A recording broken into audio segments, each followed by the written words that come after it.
Page 51, Lazy Chord Blues. The top of the page they talk about the primary chord some more. We've been talking about them. We're in the key of C major. So we got a 1 chord, 4 chord, and a 5/7 chord. And then they talk about rearranging them or inverting them so you don't have to move around so much. I've already talked about this in the video for page 49 a little bit about you don't have to move around. Use these notes, these notes, but you don't have to use them in this arrangement. Because I can put the G on the bottom, or I can put the C on top. There's different ways of arranging. I can arrange them any way I want to, as long as I'm just using these keys. A C, E, and a G.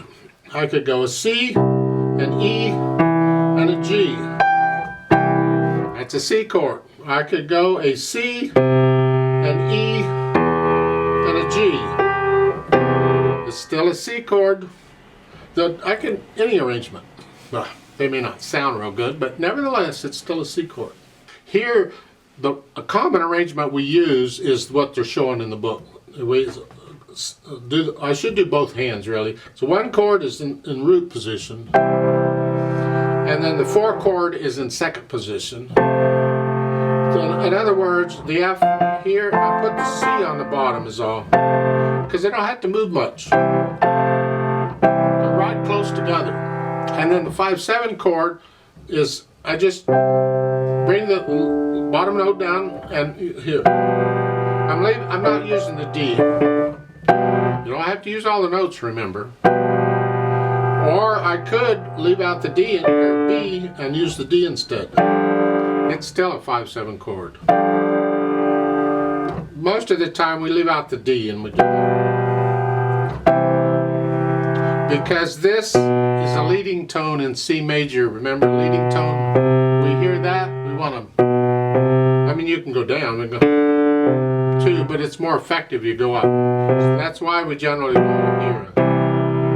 So that's what we're doing. And in blues, you use the primary chords. So if you want to play blues, know the primary chord. You've got it. I mean, you can use some other chords too, and use a lot of 7ths in blues. I'm not going to get into blues. There's other, I've covered like the Martha Mayer book on jazz and blues stuff. It's wonderful books. I recommend them. Here in Lazy Chord Blues, let's just talk about this piece. 4/4 time. Right hand first. It's here. 1, 2, 3. Remember, a dotted half note is the same as 3 quarter notes. So in 4/4 time, a quarter note gets a count. Therefore, a dotted half note gets 3 counts because it's the same as 3 of those. So 1, 2, 3, 1. And then E. So I'm in this position. Since the 3rd finger's on the E, I'm going to use that on the E flat. 2, 3, 4. 1, 2, 3, 4. 1 and 2. Remember the rule for accidentals, it applies from that point on for the rest of the measure. So in the 2nd measure, the 2nd line, or measure 4, the last note in that measure, the E, is also an E flat. So that measures 1 and 2. And that's, for the most part, the right hand. Left hand just has primary chords. 1 and 2 and 3 and there's a dotted rhythm again. 1 and 2 and 3 and 4 and 1. For the most part, that's the left, the left hand. Put them together. 1 and 2 and 3 and 4 and 1 and 2. Does this sound wonderful? Welcome to blues. So start again at the beginning. 1 and 2 and 3 and 4 and 1 and 2. 1 and 2 and 3 and 4. 1 and 2. That's really the way it goes. There's no real articulation. You have to get to know the piece, and you can add staccatos and slurs as you feel them. It's blues. You have to interpret this stuff after you get to know it. Now, dynamic-wise, again, the dynamics are suggestions, and they apply to the melody. Keep the chords out of the way. They're suggesting a moderately soft at the beginning. You decide what that is. Keep the chords very soft.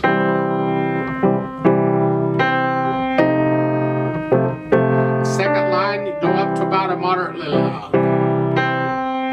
Right there. That. Then back down to moderately soft. And then the last line, second measure, you're going up the. Right there, you go bum ba ba bum. Huh? Back down. And then the last note is soft. It's a B flat with an 8 VA over it. You come up here. And that's a fermata over it. You're just hanging on to it for a while because this is blues, I guess. I'm not an expert in blues, but there. Now, the showing pedal at the end, and I disagree with that. Just don't. Just. The only reason would be because you want to keep the C. Well, I can finger pedal that because I can extend out. I can play that whole thing.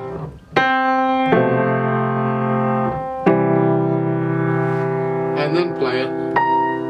I still got all the notes. However, losing that one note isn't going to hurt anything there.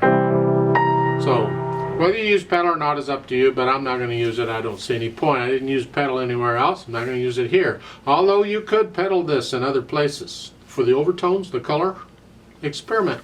Now, there is another, if we're going to talk blues, or jazz, or swing, we're talking styles of music, genres of music, then I'll add a little more. There's more. And that is the rhythm.